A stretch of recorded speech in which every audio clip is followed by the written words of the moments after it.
Ballari ಘರ್ಷಣೆಯಲ್ಲಿ firing ಆಗಿ ಓರ್ವ ವ್ಯಕ್ತಿ ಸಾವನ್ನಪ್ಪಿದ್ದಾರೆ ಅನ್ನುವಂತಹ ಮಾಹಿತಿ ಗೊತ್ತಾಗ್ತಾ ಇದೆ. ಗಲಾಟೆಯಲ್ಲಿ ಬುಲೆಟ್ ಬಿದ್ದು ಓರ್ವ ಯುವಕ ಸಾವನ್ನಪ್ಪಿದ್ದಾನೆ. ಬಳ್ಳಾರಿ ನಗರ ಶಾಸಕ ನಾರಾ ಭರತ್ ರೆಡ್ಡಿ ಹೇಳಿಕೆಯನ್ನು ಕೊಟ್ಟಿದ್ದಾರೆ. ಅಜ್ಜನ ಕಾರ್ಯಕ್ರಮ ಇಲ್ಲದಿದ್ರೆ ಮನೆ ಸುಟ್ಟು ಹೋಗ್ತಿದ್ದೆ, ಜನಾರ್ದನ್ ರೆಡ್ಡಿ ಮನೆಯನ್ನ ಸುಟ್ಟು ಹಾಕ್ತಿದ್ದೆ ಅಂತ ಶಾಸಕ ನಾರಾ ಭರತ್ ರೆಡ್ಡಿ ಹೇಳಿಕೆಯನ್ನು ಕೊಟ್ಟಿದ್ದಾರೆ. ನಿಮ್ಗೆ ಅವಲೇ ಹೇಳ್ತಾ ಇದ್ದಾರೆ, ನಿಮ್ಗೆ ಇದೇ ವ್ಯಕ್ತಿ, ಯಾಕಂದ್ರೆ ನೋಡಿದ್ರೆ ಗೊತ್ತಾಗುತ್ತೆ. ನೇರ ಬೆನ್ನಿಗೆ ಗುಂಡು ಬಿದ್ದಿರುವಂತಹ ಕಾರಣಕ್ಕಾಗಿ ರಕ್ತದ ಮಡುವಿನಲ್ಲಿ ಆ ಯುವಕ ಬಿದ್ದಿದ್ದ. ಅವನನ್ನು ಆಸ್ಪತ್ರೆಗೆ ಶಿಫ್ಟ್ ಮಾಡುವಂತಹ ಕೆಲಸವನ್ನ ಮಾಡಲಾಯಿತು.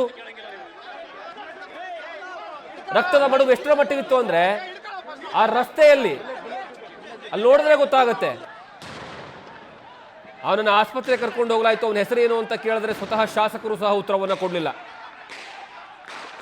ಆ ಯುವಕ ಸತ್ತಿದ್ದಾನೆ, ಅವನ ತ್ಯಾಗದ ಫಲ. ನಾನು ಇದೇ ಒಂದು ಅವನ ಸಾವಿನಲ್ಲಿ ಸುಮ್ಮನೆ ಆಗೋದಕ್ಕೆ ಬಿಡೋದಿಲ್ಲ. ರಾಜಕೀಯವಾಗಿ ಎಲ್ಲಾ ರೀತಿಯನ್ನು ಸಹಿತ ಜನಾರ್ದನ್ ರೆಡ್ಡಿಯನ್ನು ಮುಗಿಸ್ತೀನಿ ಅಂದ್ರೆ ವೈಯಕ್ತಿಕವಾಗಿ ಅಲ್ಲ, ಅದನ್ನು ಮೆನ್ಷನ್ ಮಾಡ್ತಾರೆ ನಾರಾ ಭರತ್ ರೆಡ್ಡಿ. ಬಹಳಷ್ಟು ಕೇವಲ ಒಂದು ಬ್ಯಾನರ್ಗೋಸ್ಕರ ಒಂದು ಪ್ರಾಣವೇ ಹಾರೋಯ್ತು.